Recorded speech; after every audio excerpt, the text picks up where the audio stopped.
Well, my name is Mark DiCarlo. Tonight my guest is Mr. Attorney Randall Pretzer, a local attorney.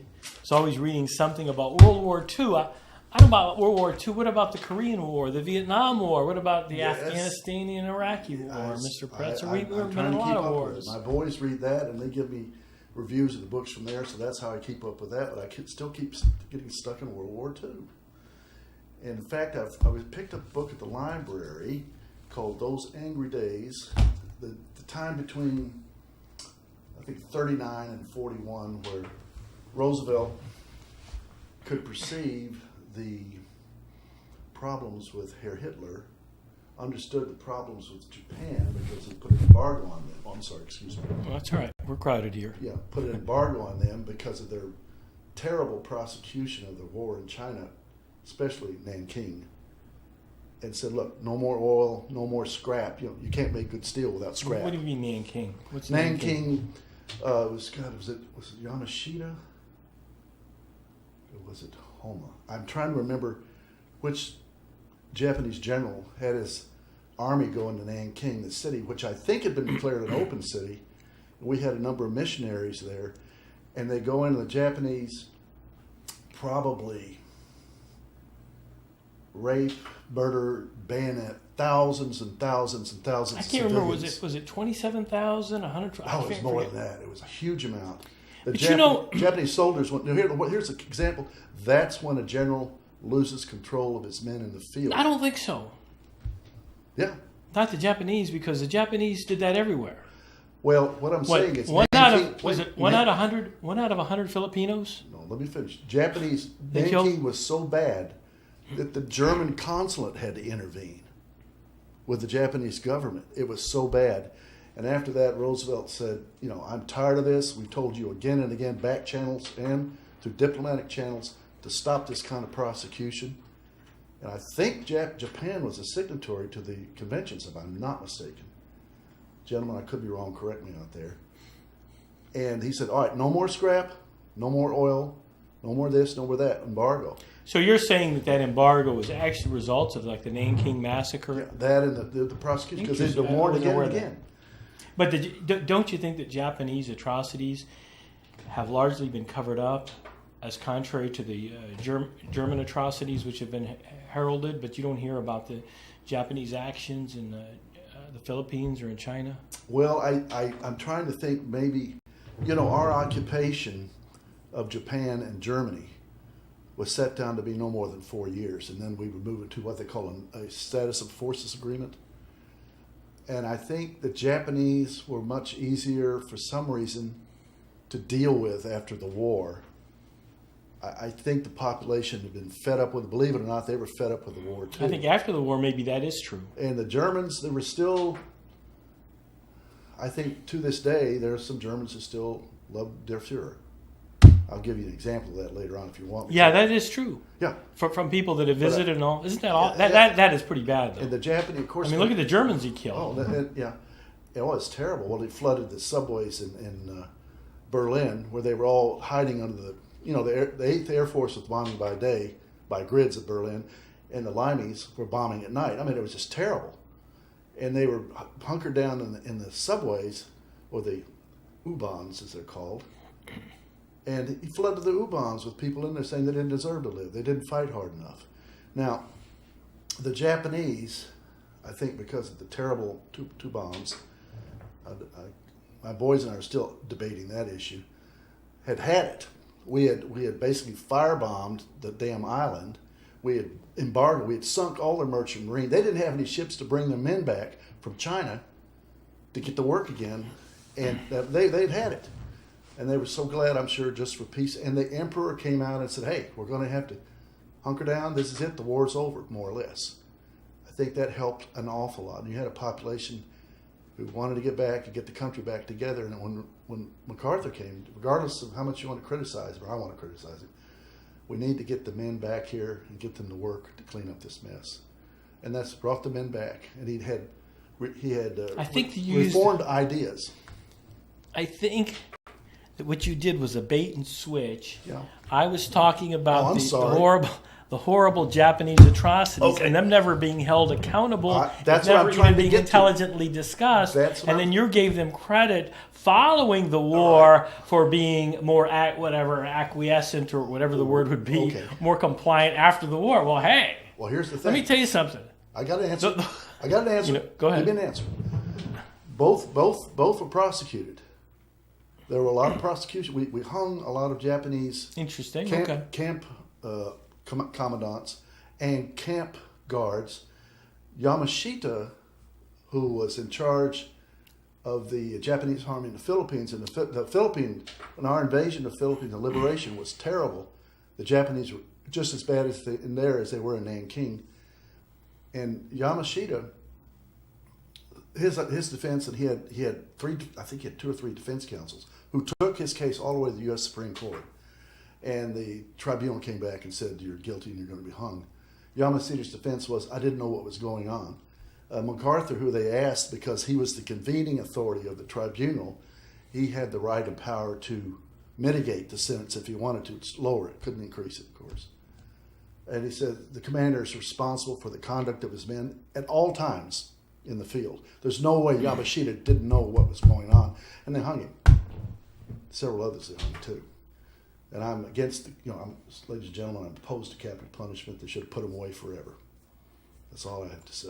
Let him see And you do pictures. criminal defense work. Oh yes, and I understand that the number of people on death row, the number of executions went down this year a great deal because the jurors have the choice of choosing between life in prison without parole, Right.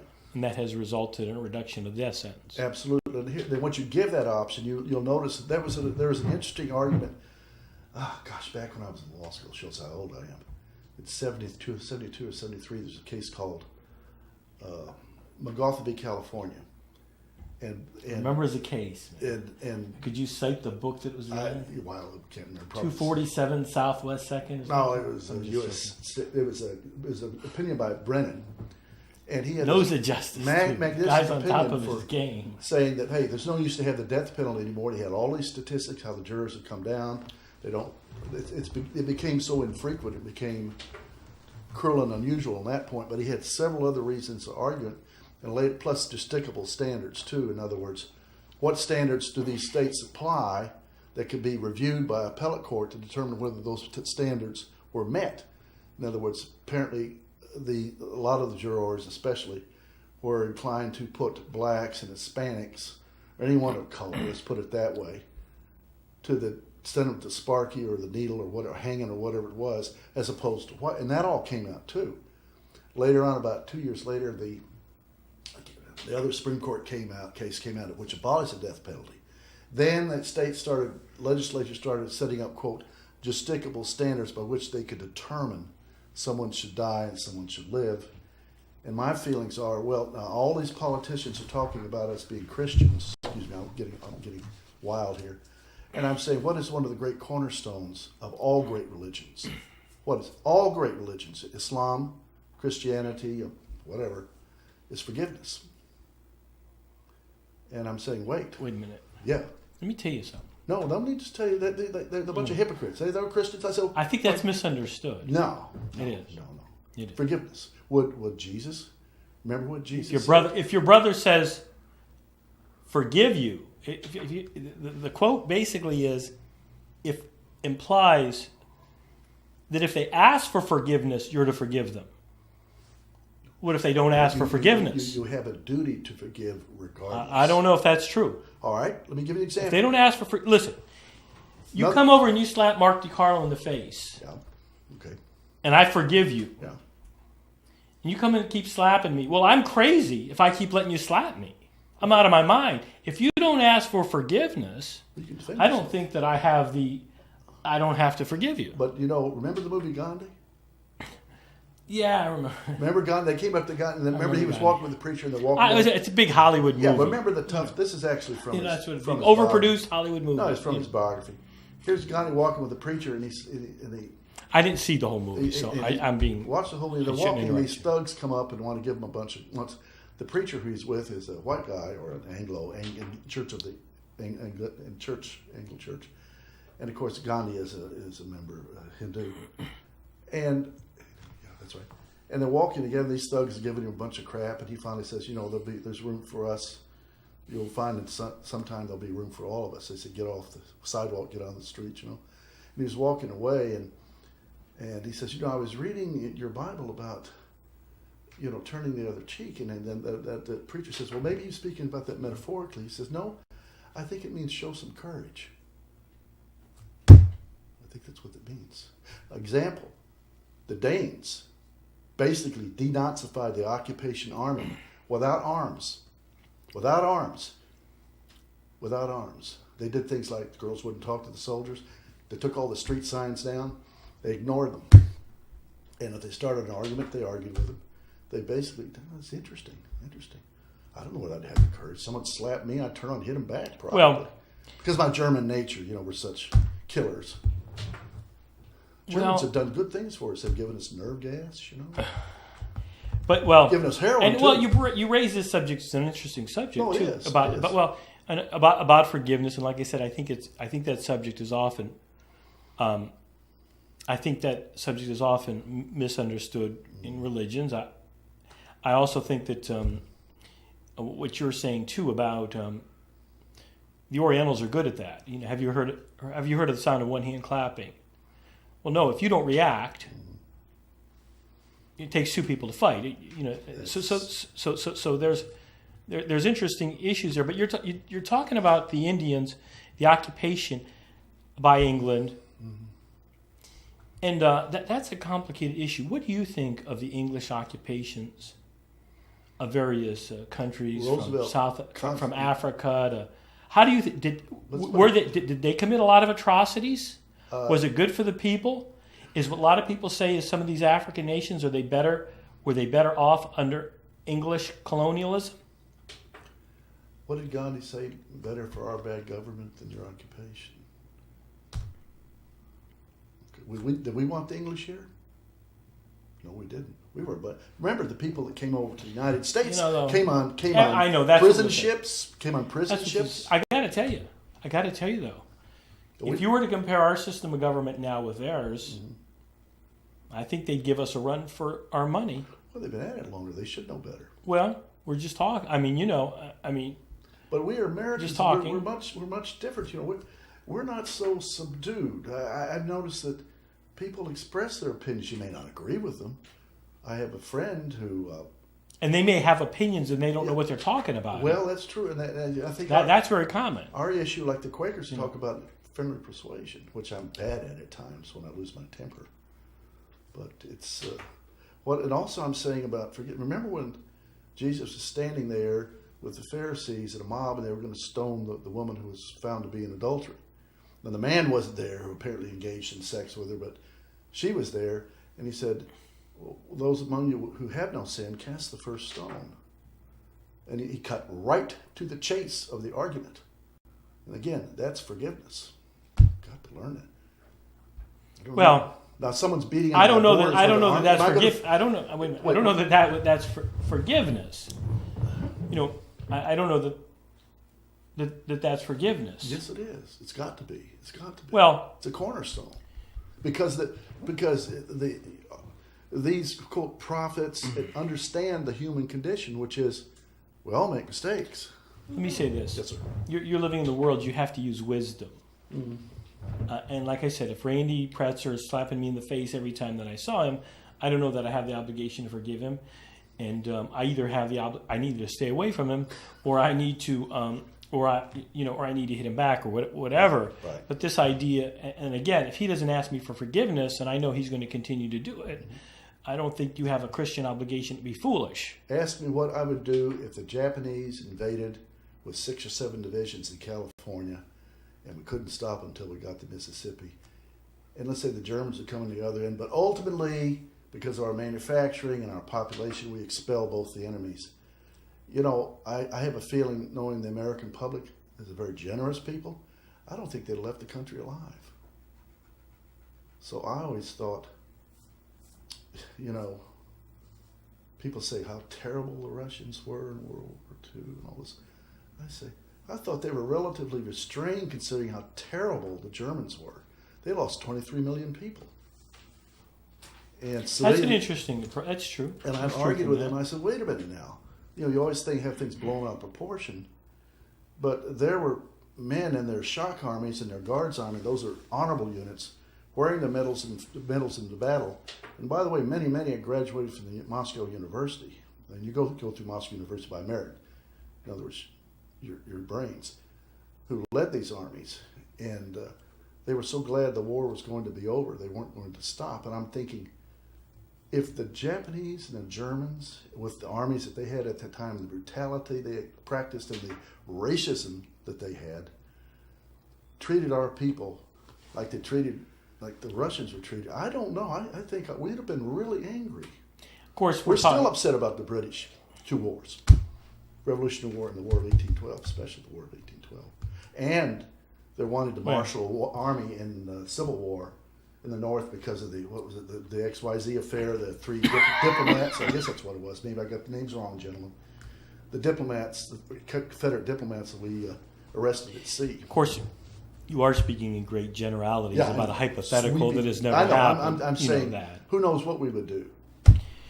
Well, recently we were having a political campaign of Trump versus Clinton. Right. And Trump has made by the time this show is aired, the campaign, the election will probably be over. We'll know one way or another. One of the issues is that Trump was very much in favor of Britain leaving the common market. For a short, trendy name, they call it, I guess, what is it, Brexit? Which, I don't know about that. So he was very much in favor of that. And he very much has a nationalistic idea towards the world. That Britain has a right to be nationalistic, that the United States has a right to be nationalistic, that they have the right to have their own closed borders, that these trade agreements really aren't necessarily beneficial to the people of the United States. They're not really trade agreements, and at any rate. And that we obviously have the right to deport illegal citizens and so on. Mm-hmm. And in the emails, I think the revealed emails, Hillary Clinton basically made some admissions that she is for a, global Americas with free trade, etc. Common market from Canada down through the South America. Right, and it's been going in that direction. Mm-hmm. Here I started that subject, and then I'm saying, what am I going to say? What do you think? Okay, can I give you my opinion? Yeah. Okay. First of all, Roosevelt was suffering from the same problems when he was president prior to World War II, dealing with those of the America First, and we're going to stay within our borders, and the heck with everybody else, and we're going to stay out of the European war. Okay. We've always dealt with this mentality. I think it's fringe, number one. Number two, this argument you're going to deport everybody, what is it, 11.5 million people? Okay. That's what they say. Logistically, that is a nightmare. Well, are they going to wear black uniforms with death head on it so they can scare everybody and scare the little children and say, rip children from their parents and throw them across the border? Let me explain something to you. With all the guns in this country that everybody seems to love, these 11 million people, I'm sure there's a lot of men there that say, okay, fine. We're going to arm ourselves. We're going to form little compact units, and you come and attack us and try to throw us back into that mess in Mexico. Well, let me finish. They want to be real. Look at these crazy Bundy guys who go up there for 6 weeks and goof around and get the jury lets them off. No, that's crazy. And the Brits, you never can figure the Brits out, what they're going to do. Okay? I think they haven't gotten over the World War II where they had to stand alone against the Germans who stormed through France, Belgium, Holland, all these other places. And now there's what you call buyer's remorse. There's a lot of people saying, God, I don't think we should have voted that way, that the common market was good for everybody. I don't know how they're going to settle that. And protecting the borders, well, I don't know. I personally think that there's a way to handle this, and there's been a compromise bill that's been sent down to the House, and the Speaker of the House will not put it on the floor for a vote. So I think a lot of it's just we're going to stick it in the face of Obama, and then whoever comes in, if it's Hillary, we're going to stick it in her face.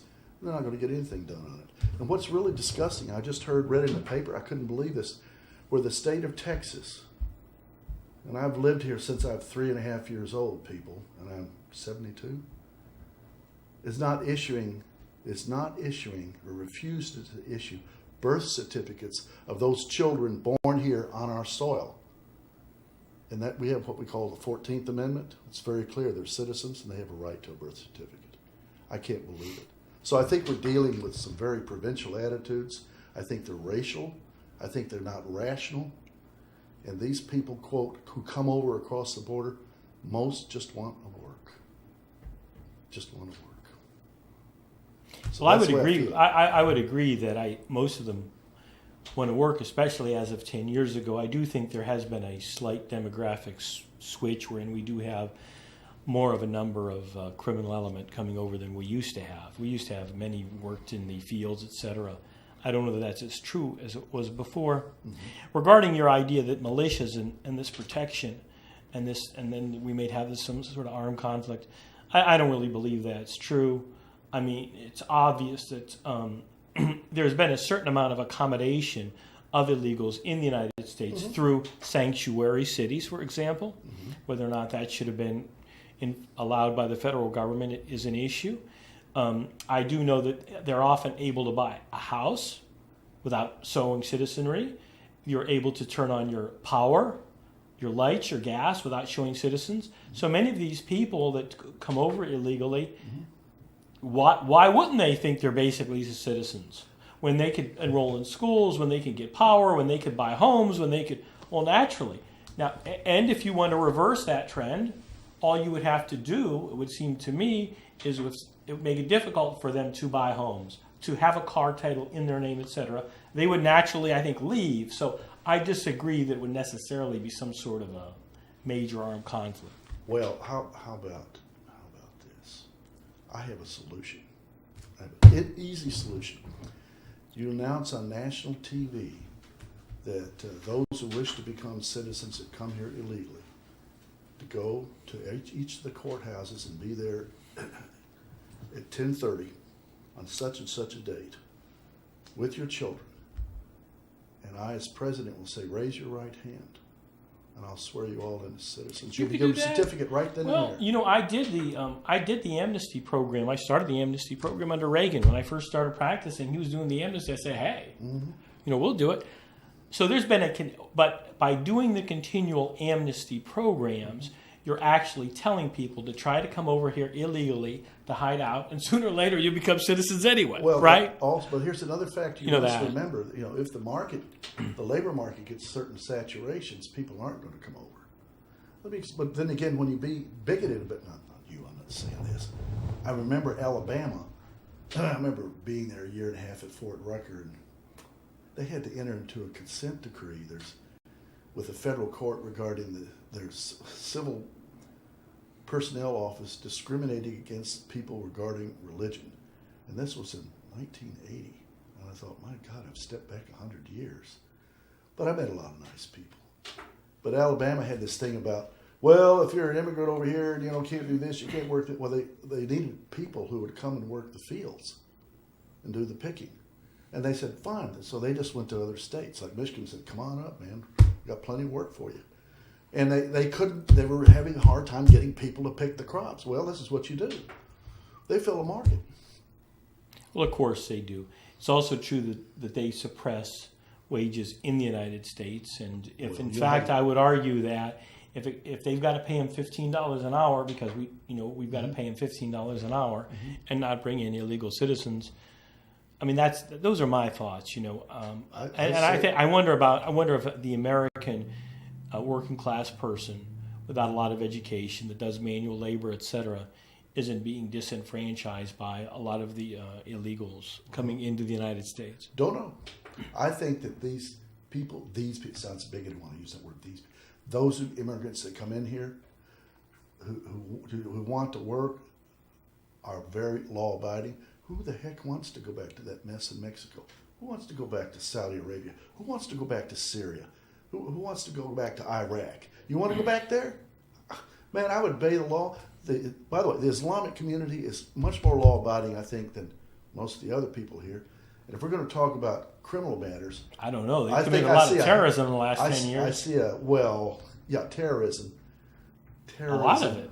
Well, but the thing about it is when people and they always blame it on something else. Oh no, he wasn't. It was workplace violence. Oh no, it wasn't workplace violence. It was he was mad at homosexuals. Well, oh no, it wasn't this. Really? In each case, I'm going to believe that. The thing about it is, how are you going to stop somebody who comes in with an explosive belt, or someone who's wearing a dress and is not dressed in traditional Islamic? How are you going to stop somebody to come in? Anybody can do it. You tell me. When we made a decision to go into Iraq and Afghanistan and Lebanon and Syria, when we made that decision, then per se we're saying, look, you're our enemy, and a lot of these people think of the United States as the enemy because we are invaded. I mean, how stupid could you be? They think we're crusaders. Now, people. Well, didn't Bush, in fact, Jr. use the word crusaders? And that is the problem. They are tired. Those people in the Middle East are tired of crusaders. They're going to have to learn to settle some of these things themselves. Well, I would think so, but they're never going to settle them with us over there, I don't think. How about Mosul, though? Mosul is good. They've got a multi-religious force. We only have about 5,000 advisors, and they're going in. If they kick ISIS out of Mosul, Mosul's going to have a hard time staying together. Mosul's about 1 million people, I think, huge city.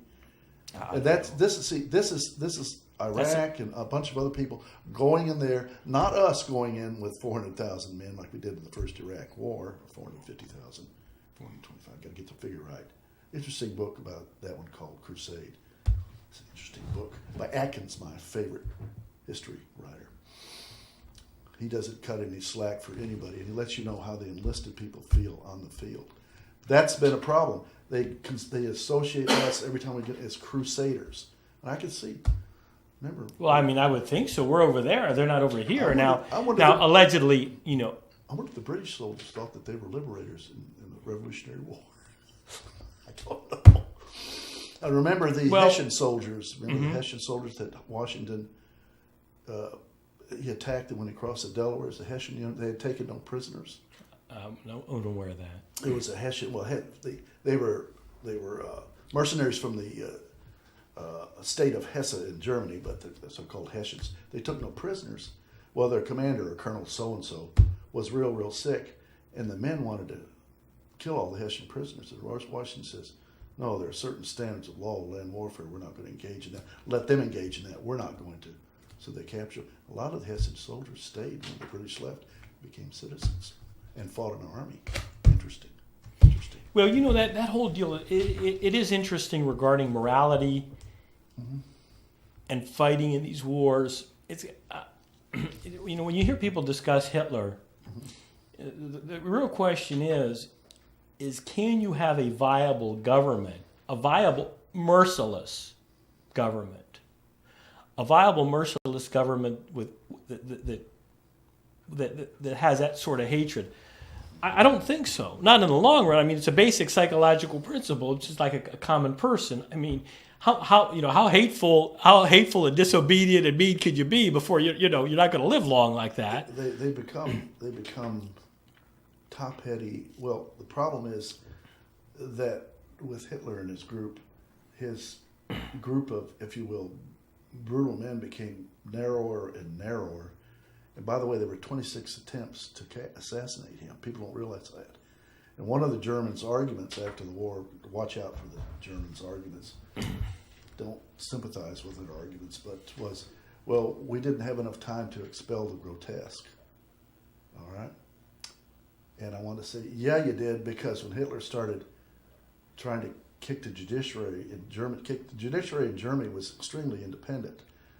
And many countries have adopted their system of justice, including Japan. I'm not saying brutal, but what it is they say, real quick, I know I'm dwelling on this, and I said, that's when something should have been done. And, your pastors got up in the church and railed against the government, the chancellor and his government, when they were gassing these people who were not, shall I say, mentally or physically fit to be members of the super race, the people in hospitals who are mentally, quote, retarded. And they got up and said, we're all God's children. This will stop. It'll stop for a while. But more of these people stood up and said, "The heck with you." Well, and if people started more laughing if at more of them stood up, but a lot of times they wouldn't laugh at a lot it of the times we're very limited. Obviously, for example, when I sometimes state that I know how the German people felt during World War II, when Bush II invaded Iraq and Afghanistan, and so many of us were against it, and we had major, and throughout the world, you had major protests against those wars, including the French, and our leaders, wherever they were, United States or Italy, they went in. Well, I mean, they went in. So a lot of times I think that there's corruption that takes place, insiders, and that happens in the city. You know that. It happens in the city of Corpus Christi, whether it's a cartel, a real estate group gets in, sells the parks, develops sports complexes to whatever, sometimes irrationally. These politicians get in power. They're a group. They form like a cartel. They're paid off, and democracy doesn't work so well. Isn't that right? Well, it'll work better if people get up on their haunches. And I marched here in the town, you may say that's useless, in the peace marches. Did you? Yeah, I had people say. Tell me, where were you? Did you meet Abby Hoffman, Jerry Rubin? No. Who'd you meet? I'm just teasing. Down here, we started at the federal courthouse, the first one I remember, and there was a couple jerks out there who I think were U.S. Marshals. I'm not saying I hope they weren't, but I think I saw their badges and they were civilian clothes walking along the side. And I want to go over and say, "What are you doing here? You want to join us?" But I didn't. So I didn't like that. And we were on the federal courthouse, and they told us to get off the steps. And I almost want to say, hey, I paid for these steps, and we're not storming into your place. What year are you referring to? I'm talking the first war, the first Bush war. Oh, okay. You did protest? Yeah, I didn't know there was many going on. Interesting. The second one too. So you were told to get off of the federal courthouse steps? Yeah. That has a scenic location, the federal courthouse, right there on Ocean Drive, right? We weren't doing anything. We weren't, urinating, if you will, on the steps. We were waiting to get together. So that made me a little angry. Sometimes that's just me talking. You sometimes think that when you're getting searched on a plane or I can live with that. When you're in different federal facilities, sometimes you wonder if you're in America anymore. Well, the thing about it is you've got a legislature now that probably wants to think it's okay that sooner or later that now we can carry guns on campus and in the classroom. And I thought, what kind of pilot have they been smoking? And number two, I'll bet they'll push to have guns in the courtroom. And I said, well, I guess we could just have a trial by ordeal then, and then they'll be over with. Whoever's left standing wins the case. So, yeah. I don't know. So what's your deal? What do you think of gun control, since you mentioned it? I think it's insane. I think we need much better control, especially these purchases between private and citizens. And they say, well, we're going to be careful about that. I said, yeah, I've heard that one before. And at gun shows, I think they still don't have to do that. And the legislatures don't want to have some sort of rational way of looking for people who have no business holding a gun. I've had people tell me that I think that the Second Amendment is absolute, and even these convicted criminals of aggravated assault with a deadly weapon should be able to have a gun. And I said, "You're insane." I said, "What?" Yeah, it has gotten to the point of such a fanatic worship. No, it's almost fanatic religious worship of the gun and the solution of the gun of the problems. Let's put this straw man up to the wall. Straw man used to be people who had straws in their shoes, so you picked it for the jury. That's another story. Put them up here. Let's flail away at this. Let's forget about the Corpus Christi. You go back 3 blocks from Ocean Drive, and you're in the third world. Let's go back and look at all the schools that aren't operating efficiently for our children. No, we're going to ignore all that. So let's look at the potholes in our streets. Let's look at the last water purification issue, where they were making fun of the person. What is the movie about? where she came down and wanted to give us some help about it. No, they don't care. They want to put up this issue and let's talk about Second Amendment rights. And I say, it's not a right, it's a privilege. And number two, it was talking about militias. Let me ask you this. No, let me just finish. The militia was talking about. I know well-regulated militia as it applies to well-regulated militia. Then the militia was done by the people, and you could hold your gun, in your home, and then they would call you up to militias. That's what it's talking about. And you want to talk about these well-regulated militias, these crazy guys that run around the forest with a gun and with some BDUs on. Those people are nuts. They're dangerous. Just like that bunch, the Bundy bunch that went and took over that federal enclave. And the jury pours them out. Okay, the jury poured them out. And then they're still being held in offenses in Nevada, I think. And so they said, no, they have to stay in custody until Nevada comes and picks them up. And their attorney gets up and starts screaming and hollering in court instead of filing motions. And the marshals have to hold him down. And I want to say, look at these people that are right on the fringe. Go ahead. I'm sorry, Mark. Excuse me. Apologize. Well, I'm just tired of people going around with a gun. And they think that's the only power they have. If that's all we've got. Well, what I was going to bring up is something that I never hear intelligently discussed about the Constitution. Mm-hmm. So I think Judge Stith gives out constitutions in the courtroom. At least he was. I keep one in my case. I know how to read it. Yeah. The Constitution itself has almost nothing in it. The Constitution itself, before the amendments, all it has in it is set up the Congress, the Supreme Court, etc., right? The only real law talked about is that I recall is the writ of habeas corpus is mentioned in the Constitution. But it's all these amendments. So they got these amendments and people say, oh, well, you got these amendments. Hey, you had an amendment too making it illegal. And then they repealed it. Yeah. Well, the amendments, people talk about these amendments like, oh, this, they could be, 2/3. Oh, it's very difficult to get an amendment through. Well, but I mean, but you could overturn it, I think, too, with 2/3. So what's the big... People talk about... I'm going to talk about the Constitution. Man, that Constitution's got very little in it. By the way, before I forget, have you researched this issue about... There's 8 Supreme Court justices now instead of 9? Yeah. And they're saying that they're not going to... Do we have a Supreme... Has anybody researched this, or is legally, have you researched it? No. Do you have a Supreme Court with 8 justices and they refuse to nominate another justice? This is a justice, by the way, who had been approved almost unanimously for the what is it, 1st District in Washington? Is that what it's called? Is that where he's from?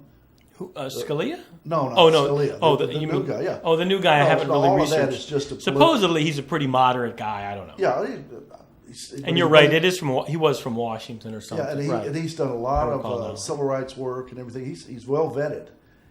And here it is, the Congress, the Senate, because we have idiotic senators and congressmen from this state especially, have blocked this. And I wanted to say, the Constitution mandates to the president, you shall, we'll use the word shall if you read it carefully, put someone up. Okay. And I think that's a reciprocal duty of put it up for a vote and vote for it. You don't want it. Well, it's implied. It would be like an implied reasonable man standard, right? That's it. Well, I mean, you have to. You just can't wait forever. You're going to consider McConnell a reasonable person? Well, no. Here, let me. I'm upset by that. Let me finish. Let me finish. All it is racism.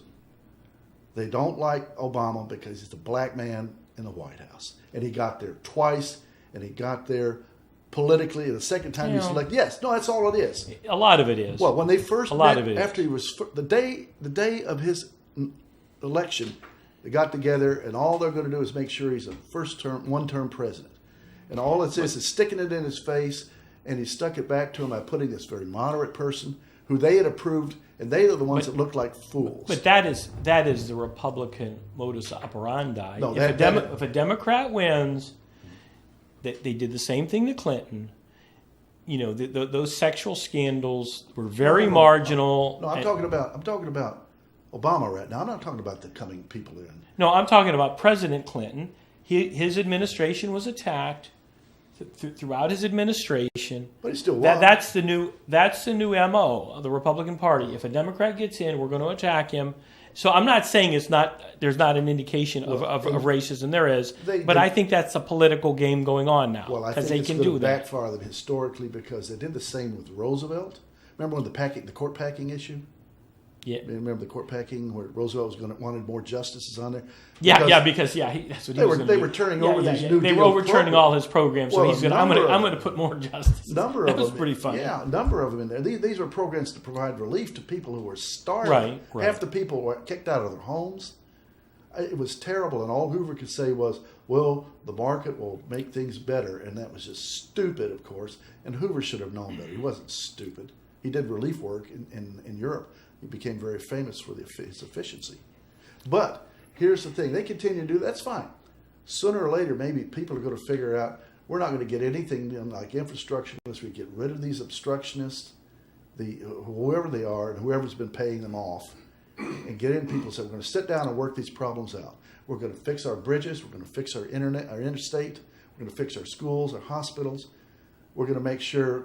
What is the statistics? 1 in 5 children go hungry in this country? That is unacceptable.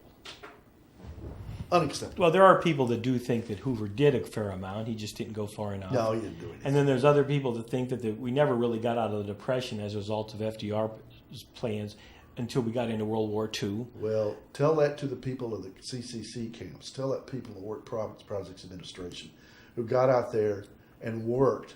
And the Work Projects Administration, a lot of the bridges and the motels and the hospitals they built are still standing. They're still being used up north in that. Yeah. Well, here too, you see the bridges. Yeah. Even some of my conservative friends have to admit. And I said they did a lot of work and they got money circulating. People don't realize how devastating the Depression was. And it was a world depression. Look at Germany. They were using work. Well, the Weimar Republic said, "Well, we're going to have to build roads. We need to do the Autobahn." Oh, the Hitler started the Autobahn. I said, "No, it started with the Weimar Republic. He just carried it on. Keep people working, and there's so much that needs to be done." I remember going to Virginia for my first year reunion. First year, we all hadn't seen each other in 50 years, and looking at the bridges as I was driving up, and I was saying, Obama's been saying again and again, we need to get these shovel-ready programs moving now. And no, what does the Congress do? No, we're going to block this. We got to take money from someplace else, just like the Zika virus. Remember that, don't you? What about the Zika virus? Well, they said, well, we need to pull money from the Ebola fund, and if you realize that's irrational, because the Ebola fund was almost depleted, and we needed that. And Zika, remember they started breaking out in Florida, people with the Zika disease from the mosquitoes, the pregnancy issue. And now there's some ladies that have that. Well, people may say, well, that was going to happen anyway. And I thought, what planet are these legislatures on? Is that all they can think about? And it's so disgusting. And I hope people get out and throw these people out, and let's get somebody in and do something. It just makes me sick. And I mean, I've seen the interstates. And the bridges. How about the bridges that have collapsed? I mean, this damn thing over it's our inadequate. harbor. I know when I came. Look at this damn thing over the harbor. That should have been replaced 20 years ago. The bridge. It's falling apart. Is it? Oh yeah, it's still rusting again. You drive over. Remember? Well, they probably quit maintaining it. Well, yeah. Well, they didn't because they went in a new bridge. Well, they maintained it for what? That's irrational. You can't not maintain a bridge because you want another bridge and then it falls down. I think that is a trick that is sometimes used, though. See, I'm saying you're thinking that way, but that's the way some other people think. But that's putting people in danger. Look at the bridges that have collapsed. A number of places where people have died. Oh, I mean, it's awful. I do know that the interstate system needs expansion. Oh. It's overworked. Mm-hmm. When I had driven from Ohio to Texas, and in whatever it was in 1980, when I first hit Texas, and there was virtually no traffic. And now if you make the same trip, it's just horrendous. Well, a lot of people come down here because they have air conditioning, and they've gotten a little more rational governments that they're not operating on just bigotry. That's one thing. It's become a little more attractive to come and live down here.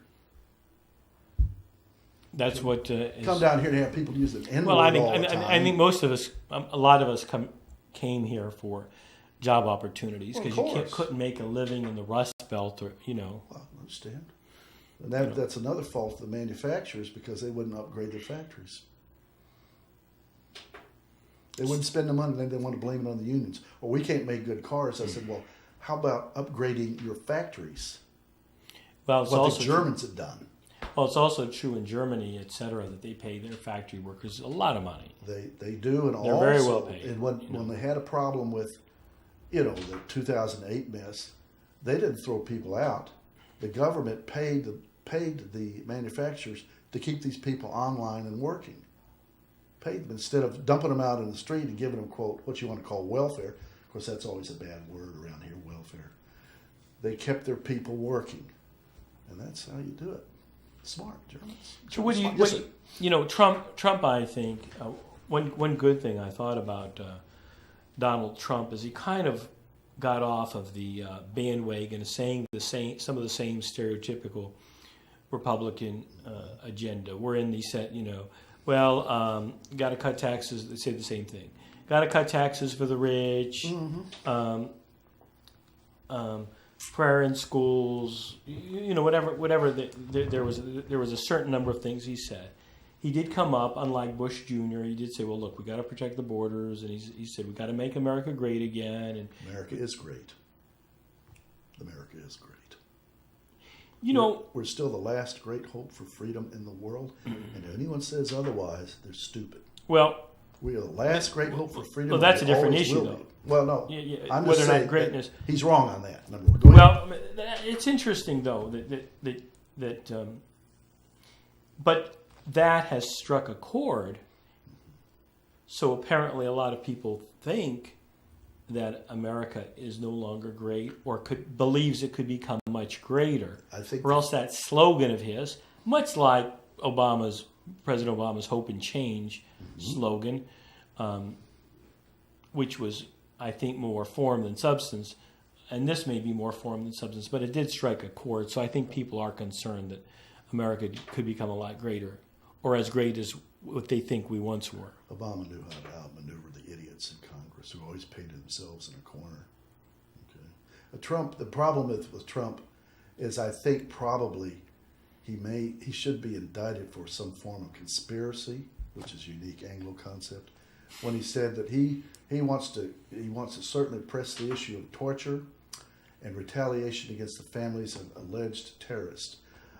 Those are violations of federal law and international law, and that's I'm not here to argue with anybody, but that was enough for me just to say this man needs to be indicted. He is crazy, and he says, "Well, I'm going to tell the chiefs of staff, this is what I want," and I wanted to say, they may arrest you, Mr. Trump, on the spot for violation of federal law, military law, because that's in the code of military justice.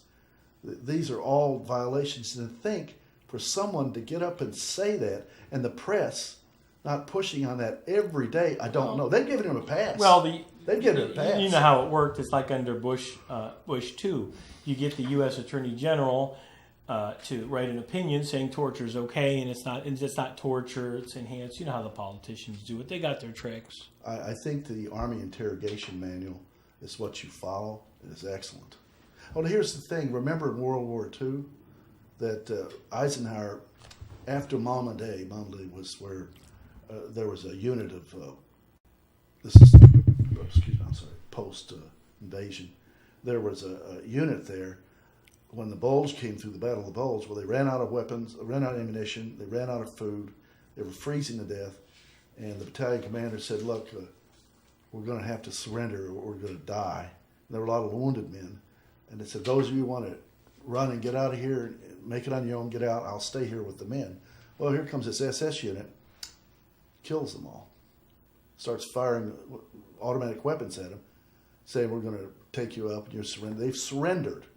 And Germany was a signatory also to the conventions.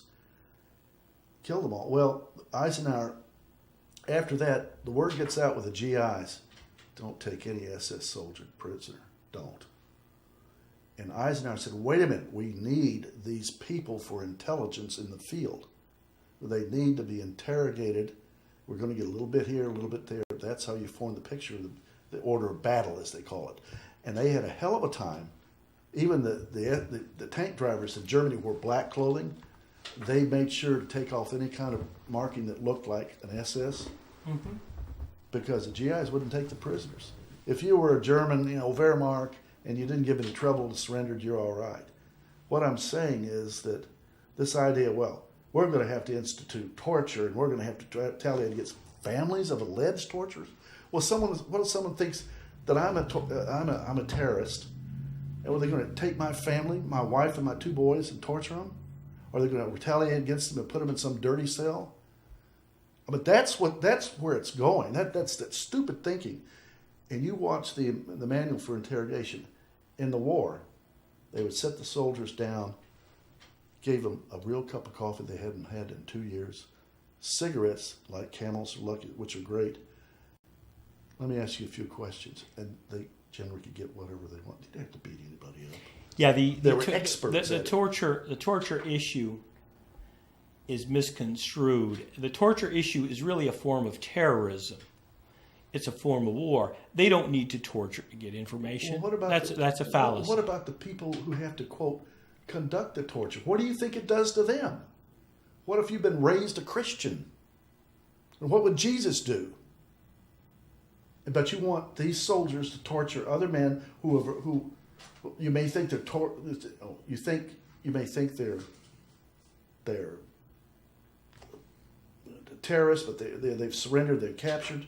Look at that mess in Guantanamo. That's terrible. I think half of the people I know of have been kicked out because thrown back, sent back because people in the streets say, "Well, I think he's a terrorist," so they just arrest him. There's no rational reason to have him. It's crazy.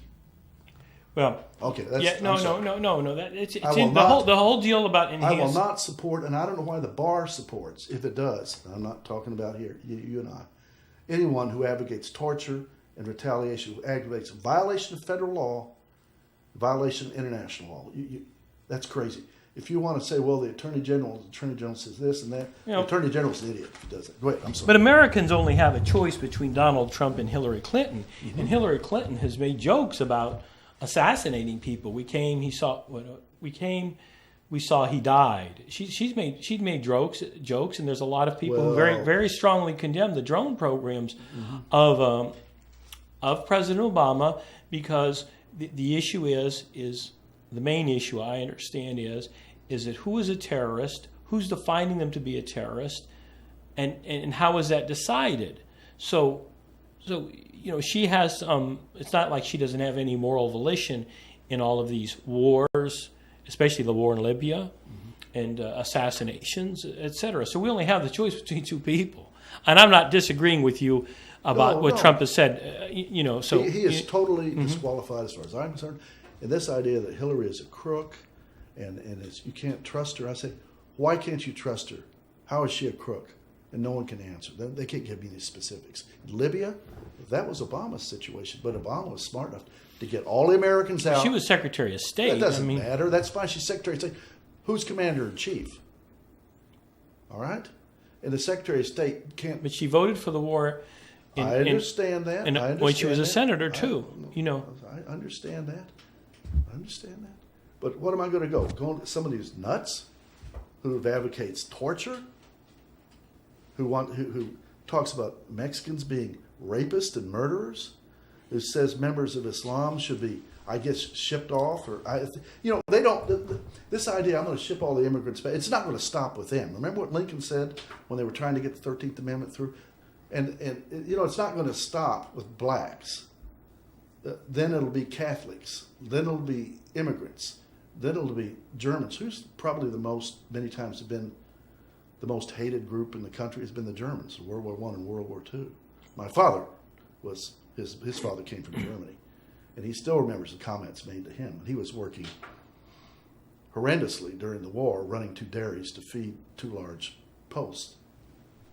And I'm just saying that it's not going to stop with Hispanics. Well, there were Japanese in World War II. Well, look at that. We interned them.